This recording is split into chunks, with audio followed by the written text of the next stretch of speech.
I come here to get your whole story, man. Hmm. We gotta take them. We gotta take them from the beginning of your journey and stuff. You know, like I said, you new to my channel. I go by Boog Worldwide. You know, I'm just really getting into like doing the content form of traveling. I used to be a tour DJ and stuff like it. So like now I'm traveling more and trying to enjoy it. So what the people want to know is more about you though. Like tell the people where you from and how did you get into traveling and stuff and what did you do before? So I was born in Fort Worth, Texas. I grew up in Arlington. As an adult, I was living in North Dallas, Texas for 3 years. Before I became a YouTuber, I was actually a barber. I had a barbershop in Louisville, Texas off of Old Road, and I had a barbershop outside the Domain in Austin, Texas. And man, I was doing pretty good. You know, if I could talk to my older self now, I don't think I would say anything different. Uh, you know, looking at it now, I just renewed my barber's license because I actually figured out, you know, I think I was kind of burnt out as a barber because I not only did I have a barber shop, I was still cutting hair full time as well and training other people as well. And that kind of made me start to, you know, have some, I don't want to say animosity, but I just got burnt out. Let's say that. And so I was also in the States trying to date. I was like 20, let's say 20 Mm-hmm. to 22. And Yeah, I was trying COVID to date in pre the States. after And, COVID. huh? I Yeah, said yeah. pre after During, COVID. yeah. So this was, this is 20, early 20, early 2020 to 20, early 2020 to 2022. So I was 21 to 23, my bad.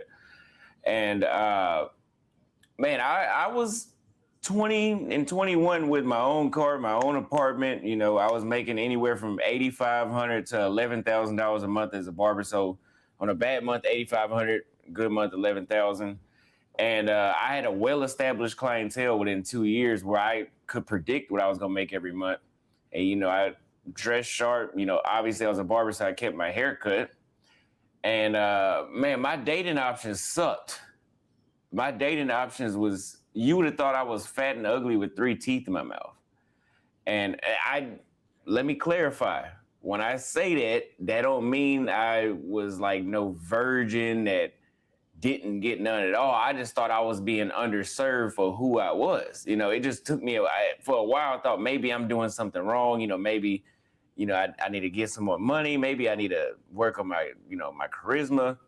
I was like, man, this ain't none of this shit working. So, you know, let me just switch my whole playing field because I had went to Austin, Texas. I went to a few places. I was like, let me switch to a whole nother culture and go to Brazil where they speak a different language. They got a different history. They on a different side of the world. And I have not been the same since then. So how did you get into like barbering? What made you want to be a barber? So, you know, a lot of people talk about this in my videos, but if you see right here, the camera, I swear to God, in real life, my haircut looks good, but the camera will show thin spots. Right here, I have what they call cowlick, where your hair grows backwards in the front. And so if you cut it the shorter it is, the more visible it is. The older I get, the less I care. You know, I care. You know, the older you get, you start to be content in what it is. You know, I used to put dye in there to make the hairline extra sharp, and I got other stuff to do now. But the thing is, when I was in high school, I did care. So whenever they cut, or middle school, let's say I started around middle school and then I got serious in high school, I would tell them, hey, you know, don't mess up these cowlicks in the front. They would cut it down just as short to like a 1. And so they used to call me the Spider-Man edge up when I was in middle school and high school. Hey, Spider-Man edge up. that's real low. That's real Yeah, low. and when you cut it on the cowlick, it's half of that. So they used to cut it damn near bald. So Mm. I was like, you know what? I'm going to get my own razor blade and my own pair of clippers. I'm going to start. Well, I started with the razor blade and I was able to keep my lineup fresh. And then I said, I'm going to get my own pair of liners and start lining it. And then from there, I was like, you know what? I'm going to be a little bold and I'm just going to go ahead and just fade my own hair. I'm going to do the whole fade. And it took me about 3-4 hours to do that first fade because I didn't want to mess up. And it was okay. It wasn't perfect. You know, I just did a taper fade on the side and the back. But once my mama seen that, she said, you cutting your little brother hair. And I started cutting his hair. Then I started cutting my friend's hair. I went to college. I didn't really want to go to college. I just wanted to get out of my mama's house. And I was cutting hair in college. And I remember I was making $600 a week cutting hair in college for like, what was it, $8 a head or something like that. And so I was like, yeah, okay, if I'm cutting at $8 and I'm making $600 a week, I know for a fact if I drop out of college, I can 10x this when I get out of there. Maybe not 10x in a week. I mean, it's possible, but I never reached $6,000 a week. But I was able to make $10,000, $11,000 a month doing that. And so that was the best decision I'd ever made. That's good, man. So you didn't even go to school. You just started like treating your little brother like he was the mannequin. Yeah. So when I got to barber school, I had the blueprint already. Yeah. That's good though. That's good though. All right. We got that out the way. So then everybody, he just texted me and said the connection's good. So like, let's get into like why you left America. Like, what was the first place that you left? Like outside of Texas, like it can be in the city. Like, what was the first time you left, like Texas? Because I feel like, you know, when it comes to traveling, I know a bunch of people like that ain't even left the city. Like, what part of Texas you say you was from? I'm from Arlington.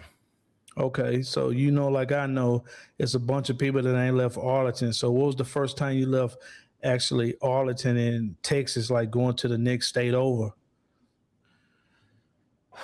I mean, whenever I was younger, my dad drove us to Sandusky, Ohio, to Cedar Point. So we drove through all those, and then we drove to Florida. But on my own, when I graduated high school, I went to Shreveport, Louisiana. I drove down there. My cousin was in college down there at LSU. So I went down there to see her. And I think after I graduated high school, that was the only state I went to before. And then I didn't go to New Jersey until I traveled outside the States. So yeah, as an adult, I had only traveled to Florida and Louisiana and Texas. So then, like, what really made you want to leave, like, the country then? Like, if you only just went to, like, you know, I got a mom. Everybody got a mom. I know I was a tour DJ and stuff, so she was concerned about me just going to the next state over and just, like, going state to state. How did your mama feel of you leaving the country, and what made you really want to leave the country in whole? I mean, I know, but the people need to know. Yeah. So like I was saying before, my dating options is what led me to be like, let me just go on vacation somewhere and try to interact with women in a different country and see if I get the same result in Brazil. It's got to be me. Maybe I'm just crazy and I can't realize it. But apparently that wasn't the same result. Whenever I told my mom, she had been brainwashed with the American propaganda where she said, you need to pick what casket you're going to go to if you go into Brazil. And she was like dead ass serious. Like she really thought if I flew in there, I wasn't going to come back home. Oh my gosh, that's crazy. Hey, that sound like my mama though. My mama do the same thing. Fear mongering at his best though. Keep you home and stuff. So like take us to life, like when you first left like America going to Brazil, like how much did you actually leave with when you left? You just said you was a barber and stuff. So when you left America for the first time, like what funds did you take? Like how much money did you leave with? Like, all right, I'm finna go, like I'm about to go to Brazil. I'm finna try this out and just, lead by faith. What were the steps that you did? Back into the channel, the rhythm is true. Hit the screen, join the flight. Come along for the ride through the night.